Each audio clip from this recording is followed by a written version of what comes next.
This is the Jump Around with Jim Rutledge, streaming live on the ESPN Madison YouTube channel. It is the first Jump Around 3.0 of 2025. I am Jim Rutledge, and we are on the ESPN Madison YouTube page. And you also can listen back, Wisconsin On Demand, Apple, Spotify, any of those great places. Did I say something funny? You did not say anything funny, Jim. You just reminded me that I made a mistake on the YouTube stream today. Got you. It was January 7th, 2024 in the top left corner for a second there. Gotcha. Yeah. That's all right. I just was like, wait, did I not say the right YouTube page? But welcome Steinhoffels to the show as well. I'm a Steinhoffler. Is that a thing? Is that what they call them? I literally every piece of furniture in my house is Steinhoffels. So I suppose so. I mean, that's what they call it on Wilding and Tausch when they're looking for their Steinhoffel sleepers of the week. A Steinhoffler. Well, I sleep well in my Steinhoffler bed, so that works out really well.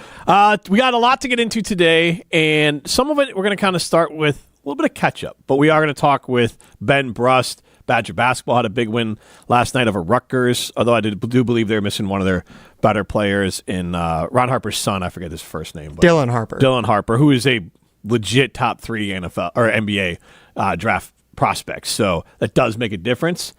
I'll admit I need Ben to get me hyped about this team for Badger basketball. I know they're 12-3. Rutgers is a good win, but I don't know. I feel like we're just gonna have some nice wins until March and then lose in the first round. Not make it to the second weekend at least. Do you really have no hype for this basketball team? No juice? No. They haven't, because all I care about is March, and this team is like under great guard is showing that March is not a thing. Well, yes, in that case, then I guess, we just got to wait till March. That's all it is. There's two things I care about for college basketball, and the Badgers don't really scratch either itch right now, and that's NBA prospects and what are you going to do in March. Okay. Well, I mean, keep sleeping on your Steinhoffel's bed and then until March, and then we'll wake you up. Yes. I mean, I know they're doing well, and I know they got some nice players, but I just don't see them as a team that's actually going to do something. But I don't watch enough college basketball to really know for sure. That is a good point. Because here's the thing. College basketball, and I'm going to sound like such an old man, but it feels like it's fallen off a cliff over the last decade. It's tough to watch the regular season. Now that they're back into the conference games, it's a little bit better. Saturday, marquee games are fun. Yeah. But there's not many marquee games in the Big Ten right now. Yeah. I mean, it's still hard to get up, and I know that because a lot of these guys are like Rutgers in Wisconsin was not like a game I was super amped for. Yeah, especially with their two best players being injured or limited in the game was tough. Yeah. I mean, nobody tells you that side of the story. Yeah, well, come on. It's trying to market the games. What is that old radio guy? And now for the other side of the story. That was like an old radio, I don't know, something like not NPR, but like old school national, like CBS, sort of like the newsy sort of broadcast radio stuff. I guarantee if you Googled now for the other side of the story, a famous radio name is going to come up. Okay.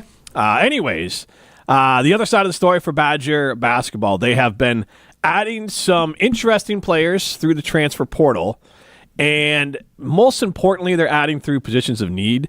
And I want to start with JVR Suggs, and mainly because it's a major position of need, the Badgers now have 5 defensive tackle commitments. They average 6'4", 292 pounds. That's the average size of these D linemen coming in.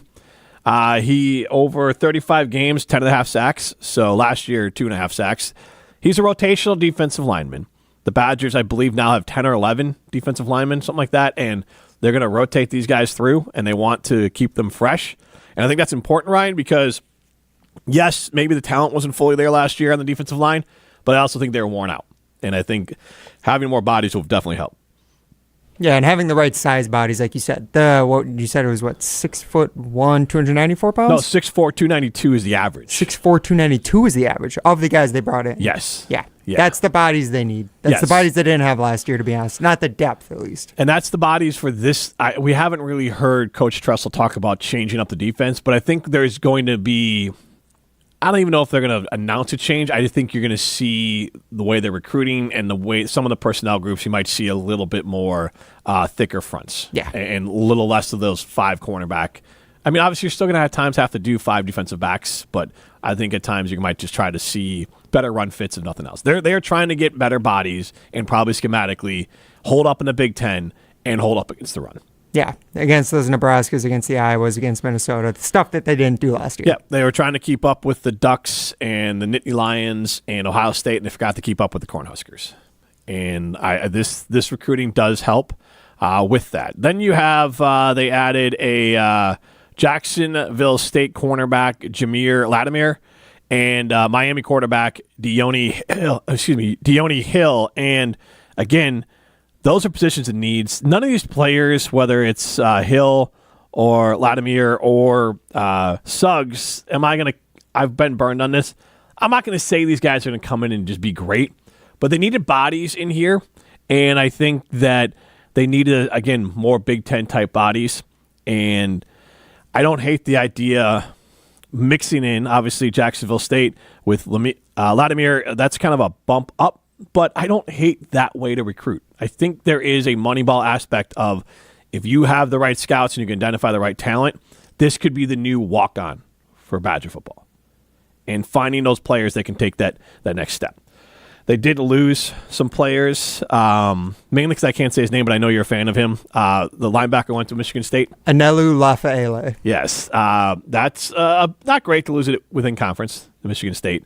But the conference is so big now and schedules are so spread out, I don't even think it's that big of a deal to lose players within the conference. And that's how you know at least that they're recruiting good players is if they're going somewhere else that's good. Yes. Michigan State good? Okay, well, they're a peer. But I get what you're, but it's still a Power 5 conference. Yeah, exactly. Yes, at least he's not going to Wyoming or Toledo like some of the other transfer guys they've lost. Right. Indicates a lot. Yes. Kurt Neal, Illinois. James Thompson, Illinois. Leon Lowry, we talked about before, Illinois. Brett Bielema, why is he so obsessed with us? And Brett Bielema, I'm not saying these players aren't good, but Brett, I think, is very obsessed with Wisconsin, even though he left the Badgers. And I think he really wants to stick it to Fickell, particularly. Because remember, Luke Fickell is a team that beat him and was one of the teams, I think it was basically a Hail Mary, that knocked out the Badgers against Ohio State. That gave the Badgers one of their 2 losses, I believe, in one of Bielema's best seasons with Wisconsin. Fickell's only season coaching Ohio State, they knocked out the Badgers. And they both... I didn't realize that. Hail Mary from Ohio State. It wasn't a full Hail Mary, but they threw a pass down the middle of the field. The guy Devin Smith set up a big play for Ohio State. I believe that was Luke Fickell's only season coaching the Badgers. Sounds right. That makes sense. If they needed a Hail Mary to beat the Badgers, that was probably the tough season for Ohio State. Again, I don't know if it wasn't like a true. It was Hail Mary-esque. I get you. Yeah. I get you. So, and obviously they're both former defensive linemen. Brett Bielema literally twice the size of Luke Fickell, and I feel like there's some jealousy there. So Bielema could play for the Badgers D-line. Yeah, he could. And like he is a self-promoter. He is a look-at-me guy. He did it during the bowl game. He is a hothead. That will fail because I'm sorry. Those are the worst characteristics of Brett Bielema. He has good characteristics, and he has, I think, obviously some ability to recruit and to assemble a staff. I don't think he's a great coach. I do think he does identify talent in coaching and with players, but I also think these sorts of things, and look at me, I'm the star, I'm going to be, I think that will burn Illinois in the end. And I think Illinois will burn out. And I don't think they're going to take a next step forward. I don't think they're going to get worse. But I think if you're assuming a next step forward under Bielema with Illinois, I don't know. Didn't do it at Arkansas. Really didn't succeed at Wisconsin after Paul Chryst left as offensive coordinator. He does have his defensive guys. He's a good defensive coach. Yeah. But offensively, would you like to hear Barry Alvarez's thoughts on some Brett Bielema's latest antics? Sure. So this was from, by the way, I was gone. This is part of why we're doing the jump around today on a Tuesday because we didn't do it last week. Yep. I was down in Florida. I was at the Citrus Bowl, the famous Cheez-It Citrus Bowl, where Brett Bielema almost got in a fight with Shane Beamer. Anyone who saw the viral video, and I think Jim, you talked about it on Jim, Matt, and Molly last week as well. Mm-hmm. He would, Brett Bielema making a classic ass out of himself. Mm-hmm. And Barry Alvarez on the jump around last week actually talked about that with some other former Badgers. And Brett pulled every trick in the book against him. Yeah, he do one thing against him, he goes nuts. I know how that works. Coach, and he goes over the sideline. He's on the sideline taunting him. He walks across the field to his guy, and it's down on the field, and then he's over there taunting. He wasn't checking his guy. He wasn't checking his guy. He was going to go over there and taunt the young coach. That is the truth. He knew he was under his skin, and he was going to get him a little bit more. Well, and that's the thing. As you're doing the arm stand, whatever, the fake fair catch thing. Yeah, here's the thing that bothers me. and they touched on it in his hilarious, and Barry knows Brett more than anyone. Brett Bielema, Brust, unquestionably, we can say this as a direct fact, did not give a crap about his player on that field. He walked across the field to go troll the coach at South Carolina. That's all you need to know about Brett Bielema. He is about Brett Bielema, and that will fail as a football coach. It doesn't always fail you in life, but that fails as a football coach. I think Saban, I'm not saying he's a 100% great guy, but Saban wasn't a look-at-me guy. The look-at-me coaches. Brett Bielema is closer to P.J. Fleck than he is to Barry Alvarez. Like, he's just... Here. This is my description of Brett Bielema, and I think it's to a T. He's just a larger P.J. Fleck. Need a bigger boat. Yeah. Pig suey. All right. Up to the transfer portals. Additions. Oh, we already talked about that. I'm sorry. So, more to the players leaving. Will Pauling committed to Notre Dame. Good for him. C.J. Williams to Stanford. Good for him. Braden Locke to Arizona. Good for him as well. Locke will be a backup there. And then Mabry Matoyer. Good for him. He has committed to Phil Longo at Sam Houston State. And Tawee Walker to Cincinnati. Kind of a weird synergy there with that one. That one was really weird to me. Just the player to be named later in the trade for Luke Fickell. The Badgers obviously clearly strongly believe in their running back room. Yes. They didn't. That was the one thing I was surprised by so far in the portal. And I mean, the portal's cycle is kind of wrapping up now. It doesn't seem like they're going to get a running back. But yeah, I mean, they're banking pretty strongly on that past recruiting class. All those guys who were just true freshmen last year. I'm fine with it. I think Dupree and Jones have shown a lot. You have Yakimelli.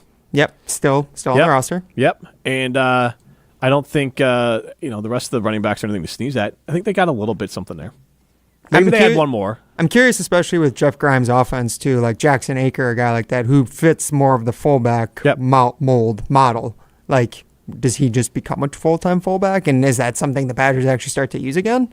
I mean, especially if he's got like versatility as a pass catcher. There's a lot of multiplicity in that room, which is fun. There is. Before we get to Ben Brust, I do want to tell you about the coaching staff shakeups. I think these are good moves. So obviously we talked about Jeff Grimes, Kansas offensive coordinator, coming in to replace Phil Longo. They promoted defensive back coach Jack Cooper to the safeties coach after Alex Grinch accepted the job as defensive coordinator at UCF. Kenny Guiton, which is a move I don't know if I said it on the jump round, but I know, Ryan, when you and I talked a lot about this, I thought Kenny Guiton going to quarterback just made too much sense. That they could bring, if the right wide receivers coach was available, they could easily move Kenny Guiton, who I do believe Luke Fickell is a fan of, to quarterbacks coach because he's a former quarterback. And I like younger coaches who played a position, coaching that position, and that also ties in with Jordan Reid, former wide receiver at Ohio, coaching wide receivers and coming in from Western Michigan, he coached wide receivers over there, helped Western Michigan have some Kenneth Womack, most notably, have a really great season, and I like some of the talent they brought in, so that's exciting. I think on Thursday, so we're doing 2 shows this week, and on Thursday I want to get to is Luke Fickell on the hot seat from Adam Rittenberg's article. Also, ESPN broke down the top 5 freshman seasons all time, true freshman seasons all time in college football, and Ron Dane was on that list, so I'd like to look into that. But the Badgers they are winning games. They are now 12-3 after beating Rutgers last night, but it wasn't Rutgers with their star players fully available. 16 turnovers ain't great. 18 offensive rebounds allowed ain't great. Shooting only 6 free throws ain't great. There's a lot of red flags in there. But Wisconsin, they are, 4-0 in quad 2 games, 2-3 in quad 1 games. And they are ranked again. We'll have to see what that means for this team. That's not. They're not ranked in the AP top 25. That's their net ranking. No, net ranking. I'm sorry. So there you go. So as much as do you take more stock in the AP or like the net? Like college basketball is the sport made of net rankings and statistics, even more than like baseball now, I would say. Yeah. Do you take any stock in like the analytics or anything like quad 1s, quad 2 wins? Not yet. Not yet. Like when I look to like building out a tournament, like a bracket, March Madness. Yeah. But right now, a little early.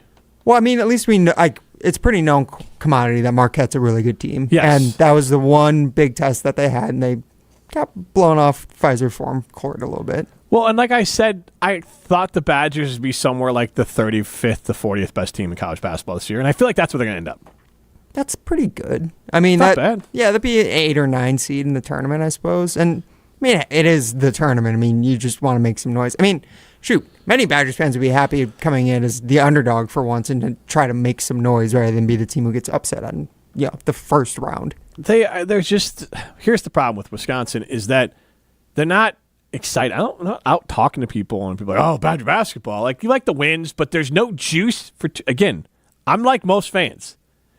Give me an NBA guy or an all, Big Ten or at least maybe better even, someone who's competing for All-American, and then also do something in March. Does John Tonje not do anything for you? He's a good player. Or, I mean, John Blackwell is lighting it up. I can't believe he didn't win Player of the Week last week. He in the Big is. Ten. These are good basketball players. They're good college basketball players. All right, so there might not be a ton of fan juice necessarily, not like hype right now, because I think Badgers basketball fans are just more reserved because of the past few years, because our expectations are a little bit lower. But like this team itself, I think is a lot more fun and entertaining than most Badgers basketball teams in the past. Yeah, they're a team to get around. They don't have 40-year-old guys out there running around. I think there's something to that. They have one or two, right? But I just feel like when you had, Kral's kind of the last one, but when you had Wall and you had some of those guys around forever, you're like, geez. And this is the same player too. Like it's like the same game, same player. You're like, all right, great. Like Klesmit's not in that group, but nothing for you. Tonje's interesting in Blackwell. The rest, Winter's a good player. Winter being a freshman contributing. Klesmit's just Brad Davison. Well, okay, fine, but like at the same time, Kral he doesn't. But he comes and goes. Those are the 4th and 5th biggest names on the roster this year, right? Not like in past years, those guys would be the ones leading the team. They're like the bottom, like not the bottom of the starting lineup, but like they're the guys you talk about the least. You're talking about Tonje, Blackwell, and Winter. That's exciting. Those are all 3 new faces, or Blackwell was here last year, but like the way he's playing this year, he feels like a completely new player. Yeah, Blackwell is playing really well. I got to see something in March or see a guy who's going to play in the NBA.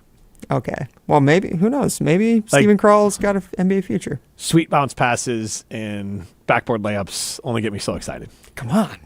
Nothing for you? Moving no needles. No. Okay. I can't help I'm you. more of a name chaser in basketball than with football. Okay. Well, that's football, fair. whatever. The guys can do it. It's a team. It's a lot of them. There's 5 guys on the court.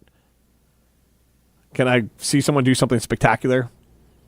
Watch John Tonje. He's a very good player. He's a very good, smart, heady, talented college basketball player. He's more than that. Come on. Don't stop with your dog whistling right now. I know what you're trying to do with this Badgers basketball player. I'm not dog whistling with Tonje. It's just the way the team plays. They're a disciplined basketball team. No, but he drives. He does. He plays a lot more exciting basketball than what our next guest played back in his day, Ben Brust. But he plays much more exciting brand of basketball. Yeah, compared but Johnny Davis wasn't exciting to watch either, and Tonje's similar to that. He's not exciting to watch. Johnny Davis? Yeah. No. Really? Yeah. I got it. I'm okay. You have a very high standard when it comes to basketball. I'll say that. Yeah. You do. You really do. To me, they're 2 different sports, and I have a hard time now. Between NBA and college basketball, they're almost different worlds. Okay. College basketball reminds me more of high school sports than it does the NBA.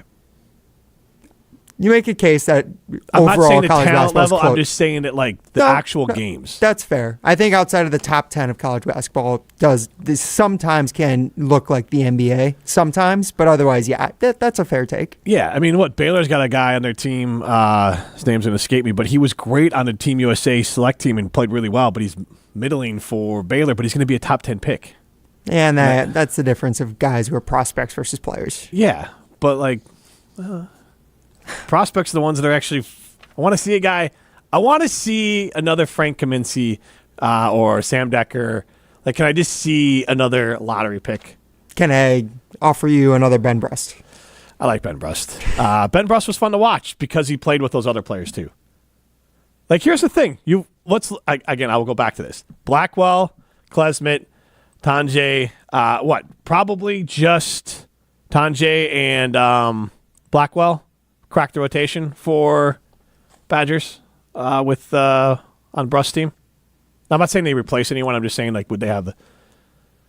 I I think That'd be that's my tough. new That was a standard. really good team. That I'm was gonna a ask very, Ben very that. good team. Is Ben ready to join us? I can ask He Ben is. that. Okay, so let me tell you first about Steinhoffel's. Right now at Steinhoffel's, get a new Tempur-Pedic mattress and save up to $300. I believe that's the mattress I have at my house. It's the king mattress in my house. Discover the advanced pressure-relieving power of Tempur-Pedic, making aches and pains a thing of the past. Upgrade your sleep with an adjustable base and save up to $500. Use Steinhoffel's 60-month financing and get a queen Tempur-Pedic mattress for just $48 a month. Imagine paying $48 a month for that night's sleep. Don't overpay for a good night's sleep. Shop in-store or online at steinhoffels.com. People who are at their best get their beauty rest. Test Rest a Beauty Rest Black mattress at Steinhoffel's for your chance to win a dream vacation to Hawaii. Queen Beauty Rest mattresses start at just $42 per month when you use Steinhoffel's 60-month financing. Upgrade your sleep to the Beauty Rest Black and get $300 in Steinhoffel's cash. Don't overpay for a good night's sleep. Shop in-store or online at steinhoffels.com. All right, I'm thrilled to bring in Ben Brust because I need Ben. I'll be honest, this is a compliment to Ben. I feel like Ben's era of Badger basketball is the last time I was truly excited for college basketball in general and Badger basketball. Obviously, Ben's Final Four team and the team following up there. There was a little bit of residual. A couple players hung around after that, but realistically, it's been a while since I've been amped for Badger basketball, and that has nothing to do with Greg Gard. Maybe it's the overall state of college basketball, but the Badgers, they're winning. They're 12-3. They knocked off a Rutgers team that was not rolling with their top NBA talent players. But, Ben, how you doing? And get me hyped about Badger basketball. Well, I just want to know if you've even watched them play, because you are talking about the Wisconsin Badger basketball team like it's the same way that they've played the last 4 years. No, And they're not playing that way. Absolutely not playing that way. They're not. It's actually shocking. So something I do that's very fun, I've done it the last 8 years, is I get together with two buddies of mine, and the guy who runs this draft auction-style Calcutta, you take the top 40 Ken Palm ranked teams, and you get to bid on them, and we did our research yesterday.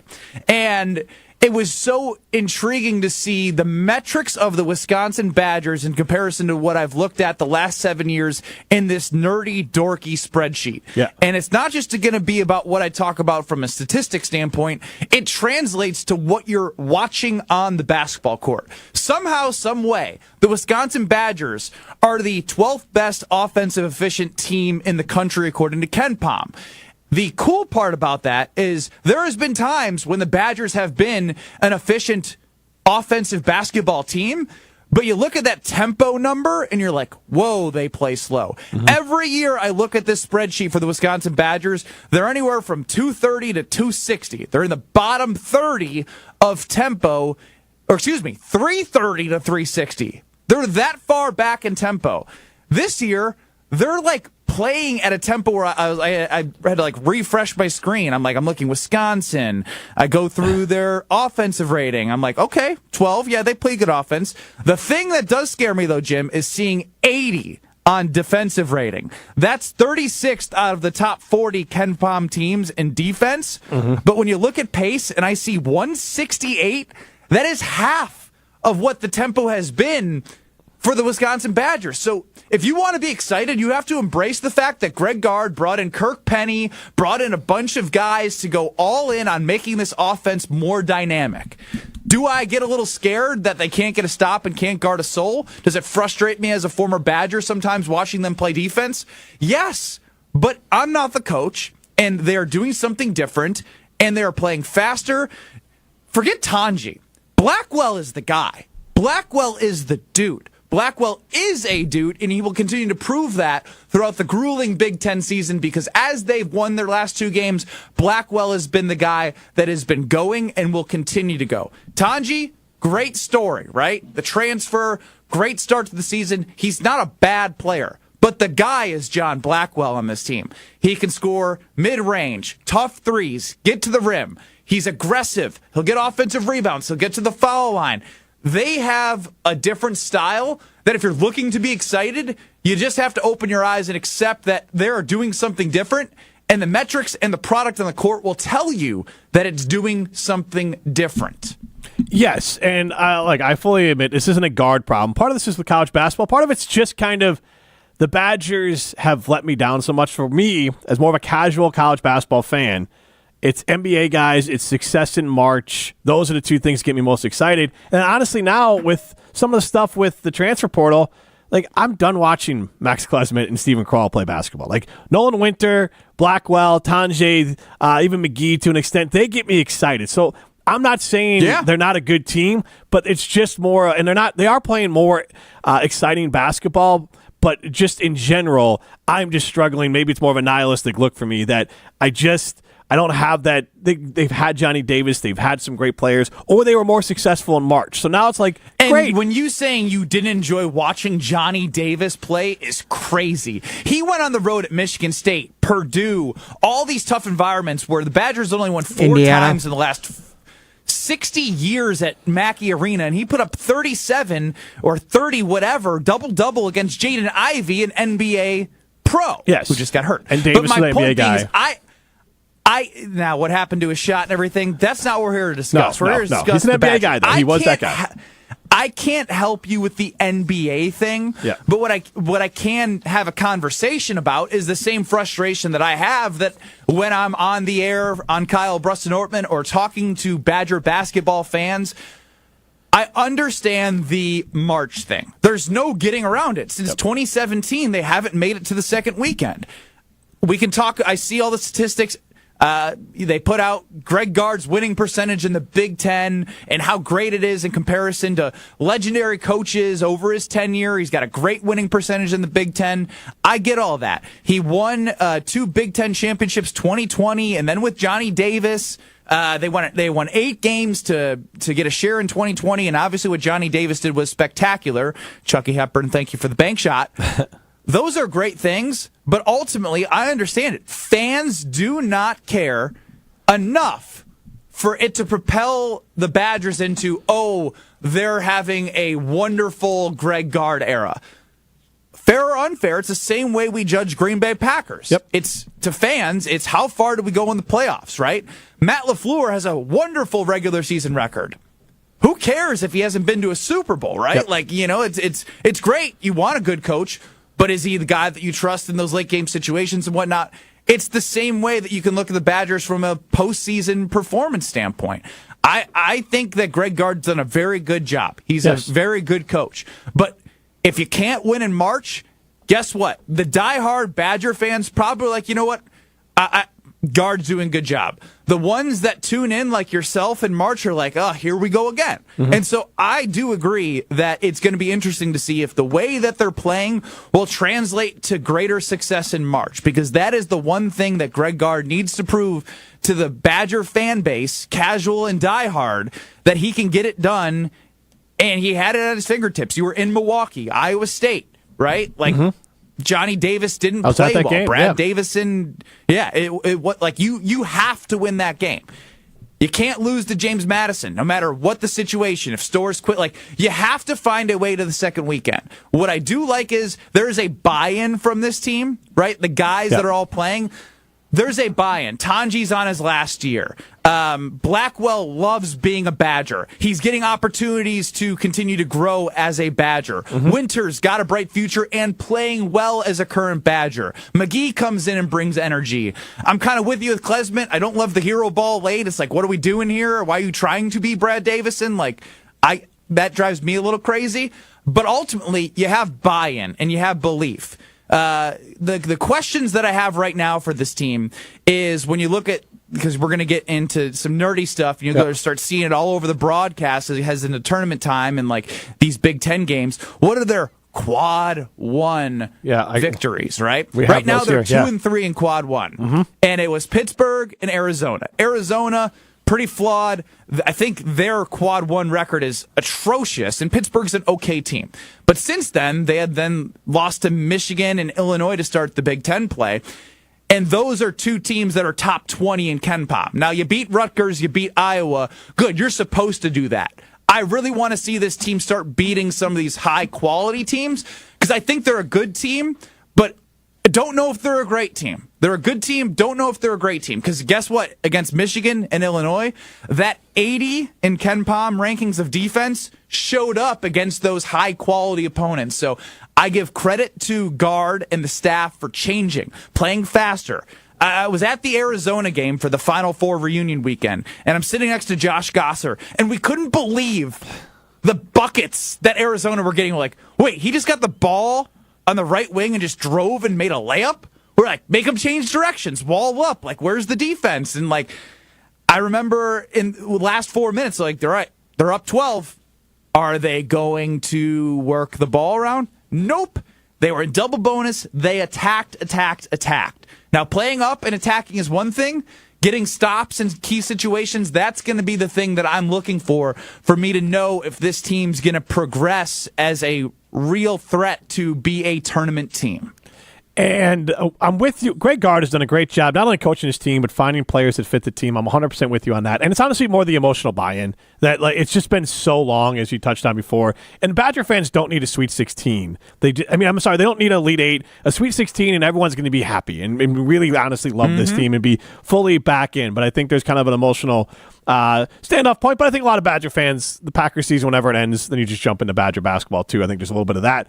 But with one guy that is driving me insane, and I think he drives Guard insane at times with some of the comments, is the Steven Kroll. I don't even know how important he is in a tournament. Big guys really have losing, even in college basketball, their importance. But the fact that he comes and goes as far as... He can't be this old to come and go. That's the only thing that I agreed with when I was listening to the show while I was waiting to go is he cannot come and go. You have to be an upperclassman. You have to produce night in and night out. It can't be looking at the box score and saying, oh, he was 2 of 6 from the field and had 4 rebounds and got into foul trouble. Like, you've been around long enough. You need to produce at his position and with what he's capable. Because when you show things in flashes like he has even yesterday, 8 for 11, like, you got to continue to produce because I understand the big man isn't as important, but if you have a big man that's been around that long, you need to utilize that and have that as a reliability factor for your team as something you can touch the post, get some assists from. And when he does it great. And when he disappears, you can't have it from a guy that's been around that long. And he's a major topic of conversation amongst former Badgers that I played with. Yeah. I'll just say that. There are some group texts in which the Crowell conversation gets brought up a lot. And it's because of the coming and going, because of the how have you been around this long and not gotten yourself to a place where you're consistently helping the team night in and night out. With the team that does have me excited about what they could do in March is Blackwell and Tanjay. Like, those are the two where I say the guard play, and you guys had it when you guys made the run a couple times. Obviously, you and Gosser and a bunch of other players out there. They can put the ball on the floor. Guard play seems to be the separator of teams in March. Obviously, you need those big athletic forwards are good too, and I think Nolan Winter could be helpful, but those are the two. So I guess, am I correct in the assessment that Blackwell, and you've really been pushing him, and I think he's been playing great, and I think he's the one, if they're going to break this curse of losing in that first weekend, him and Tanji are the two that are going to break that curse. 100%. It's gonna be fair or unfair. I mean, obviously it's a team game, and you got to find different ways to win, but like, ultimately, you need that one guy that's going to be like, all right, I'm the guy you go to, and I'm going to get the bucket. And whether it was the point guard in the Bo systems, or even when guard had Koenig and then Trice and then Johnny Davis, like, you need a guy. And last year, like, Storr came and gone, took some bad shots, came out because of decision making. Hepburn didn't end up becoming the offensive threat that many wanted him to be as the point guard. Blackwell is going to have to be the guy, and I think he is that guy. I think he is that guy that you can say, hey, we need a bucket. Find a way to go get a bucket, whether it's getting to the foul line, finishing the rim, creating your own shot. He hit he's hit a couple of threes in these last 2 games where it's like, I question that shot, but he's hitting them, and he's hitting them with confidence, and it seems as if it's something that is sustainable, right? He's a shot maker, not a shot taker. Storr was a shot taker.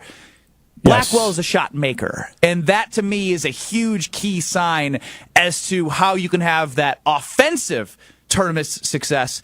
Now can guard in a short period of time, because that's the challenge with the transfer portal for the Wisconsin system, in my opinion, is on the defensive end. How do you get them to buy into the defensive principles without the old school, learn as a freshman, get some time as a sophomore, then you click and you got it as a junior? Are you able to expedite the defensive rules and the defensive needs that you have for each guy to provide for the team? And that is my question mark, because I really do believe they have the scoring and the guys that can consistently bring you offense. I was questioning it, but I've seen enough now to believe in it. It's that defensive side of the ball, because I really think they can score, and they can score against anybody, but can they get a stop against like a dude? Like when we were watching Arizona, they're just poorly coached.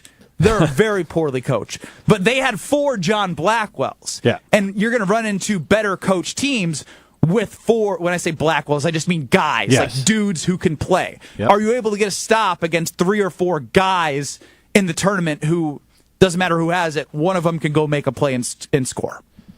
Let's look at football. I've heard you on KBN, which is coming up here at 2 o'clock across ESPN Wisconsin. You seem worried about Badger football, and I don't blame you.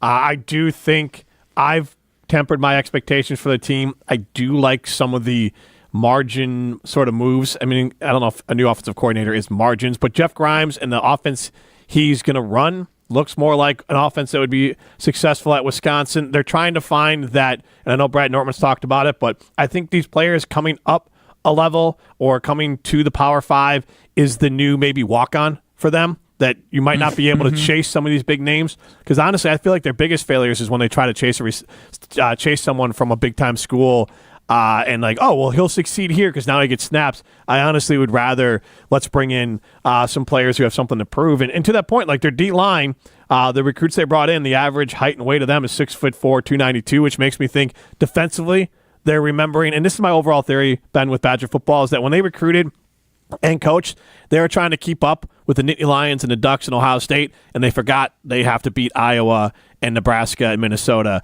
and they kind of lost their way of what Big Ten football is. And I think they're recruiting and changing their coaching staff a little bit to be able to beat some of those teams that they're probably in best position to beat, and then hopefully over the years build up enough talent to go knock out the best teams. Yeah, I mean, I think you nailed it on the head there. Like you're like at this point, you're hitting like the quick reset button. There's no full reset button. You have to do everything in your power to make sure that you come up with a plan that's going to equate to us not losing by 20 plus to Iowa, Minnesota, and, I'm blanking, Nebraska, right? Like those 3 teams, you cannot go 0-3 against them. That's unacceptable. It just is. And so I'm not saying that I'm going to also just be like, you know what? I love the Grambling State guy. Like when you read the size of the defensive line on average, I think you guys said it was 6'5", 290 or whatever it is. All great. But does it translate in 1 year? Because the walk-on way was the same way I was talking about the defensive method for Wisconsin Badgers on basketball. It was you get in as a freshman, you get some more time as a sophomore, and then you hit the ground running as a junior. And if you skip that process a little quicker, you get in as a sophomore, right? Are you able to expedite the getting the lower level guys that will have opportunity and compete and take you above where you've been the last 2 years? That is my biggest question. My biggest question is of who you're bringing in, of where they came from. If it's a MAC school or whatever, can they expedite the success of those players in a short amount of time? Because nobody in this fan base will accept the results of what this team had against certain teams this past season if it happens again. Another weird thing, and it's not apples to apples as far as winning. We talked about with basketball, but at least basketball, Johnny Davis. I need to see some actual draftable, like multiple Badgers. You get this sort of one-off now, and again, under the Paul Chryst, Brett Bielema, even Gary Anderson era, there was five walk-on or five undrafted free agents, maybe 5 draft picks, and the league was full of Badgers making a nice name for themselves. And now those guys are aging out. Like Zeitler's going to retire soon. Watt's out. Like Russell Wilson might be on his way. Like those guys are on their way out, and they just don't. Like they need more talent. The all you can do when you look at Fickell, and it's not even with the Badgers, you go, oh, look, Sauce Gardner played from Cincinnati. Like I want Sauce Gardner at Wisconsin. Like that's the next step they need.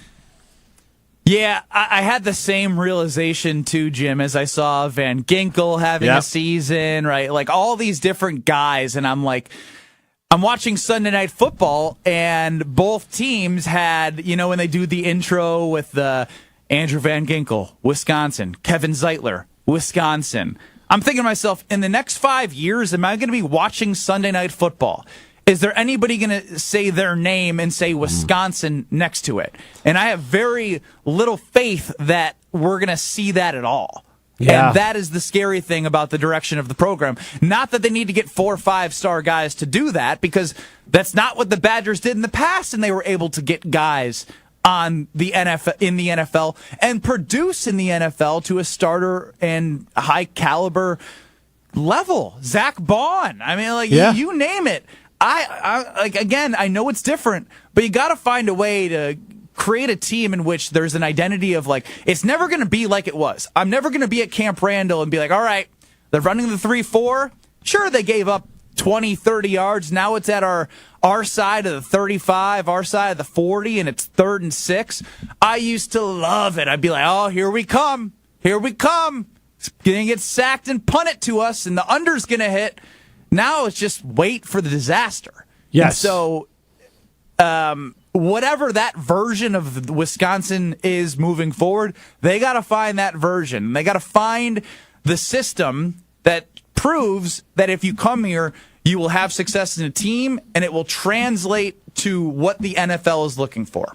It's funny you mentioned Van Ginkel, because I was watching that Sunday night game, and then the Bear-Packer game, they had Sanborn and Edwards, 2 former Badgers, starting for Chicago. So it's just those guys were not super highly recruited guys, and I believe both those 2 were undrafted or very low drafted. I know Sanborn was undrafted. Van Ginkel maybe 4th or 5th round with the Dolphins, and obviously with Minnesota now. So it's just that tough and dependable and gritty. Like that's what they need back. And Fickell's got to figure it out, because I know Rittenberg has him on the hot seat for next year on the ESPN article. So I don't know if that's too early, but I don't think it's out of the question, Ben. It's not too early, because if you don't, again, I know it's boring to say you need to beat Nebraska, Minnesota, and Iowa, but you do, because that was the norm. And if you can't at least go back to the norm of beating the teams that are in their same sort of spot as you in terms of recruiting and potential wins, losses of 8, 9 wins every year, if you can't be there, then you're not going to be able to last at Wisconsin. And fans are not going to be able to watch Minnesota, Nebraska, and Iowa beat the Badgers and say, you know what, let's run it back. Fine, it was year 2, you're going through transition, but if it happens again, it's unacceptable for a program that has had too much success over the last 20, 30 years. Ben, I know you got to get ready for your show. Really appreciate you hopping on and talking Badger hoops with us and a little football. It's fun. I love it. Awesome. All right, well, you got me excited for Badger basketball. I'm going to get in. I'm going to watch with a little bit more excitement. I won't guard my heart as much. Then maybe they'll do. All I want is a Sweet 16. I don't need anything super special. I just want 2 weekends. Because once March you Madness. get to the Sweet 16, what happens? What do you mean? It just feels you like got a shot. Yes, that's true. You got a shot. I just feel like you have a shot. Yeah, you do have a shot. You don't get to the Sweet 16, it just feels blah. You have a shot if you get to the Sweet 16. Absolutely, I love it. Thanks, Ben. Later. All right, that's Ben Brust. He's got me pumped for Badger basketball, and it really is just a lot of guarding my heart. It's different than the Packers, because the Packers have a higher level of expectation. But for Badger basketball, I think for most fans, all they really want, you would trade. I think most fans would trade the Badgers being a 10 seed and pulling off a Sweet 16 every other year over making the tournament every year, or even winning the Big Ten. Easily. Oh, I mean, how far you go in March is what matters at the end of the day. Yeah. If you get there and you lose in the first 2 rounds, it feels like it didn't even happen, like Ben said. Yeah. Yeah, and there were some great Sweet 16 teams I really enjoyed watching for the Badgers. But for me, It is the Badgers with Dick Bennett that got to the Final Four. It's Bo Ryan's 2 Final Four teams. I don't even care. Like, the championship, I don't really differentiate them winning the one Final Four game or not. Like, it's all just one weekend. Yeah, those two teams are like the same. I mean, obviously one went further and it's special, and they came really close to being champions. But then also FAU, Final Four. Like that, for teams that I root for, they go to the Final Four, those are going to live with you forever. That's the only sport where I think like truly making a Final Four, like making the semifinal, like that deserves a banner. Like that's the only sport I think you can say that in. Yes. Even in college football playoff, like they're expanding the field now. I don't think the team should get into the idea of hanging a Final Four banner in football. Basketball, that truly means something. Yeah, I agree with you on that. I think if you get to the national championship game in football. Yes, in football, yes. Yeah. You don't want to hang the Colts AFC championship game runner-ups. You don't want to be hanging that banner. No, you don't want to do that. I agree with you on that. I was trying to think of for me, it's like the bowl game you win. Like, just take that then. So if you won the Rose Bowl and then you lose this weekend, then hang your Rose Bowl banner. Yeah. Don't hang the banner of, don't do a PJ Fleck did bowl. Don't do that. Yeah, again, the co-division Don't be rings. like, don't be, a half a Bielema and PJ Fleck. Yeah. Do you think Bielema's going to hold that Citrus Bowl trophy close to him at night? I don't think he brings fruits or vegetables anywhere to him. All right. On that, call it a day. This has been the Jump Around. We're back at it on Thursday.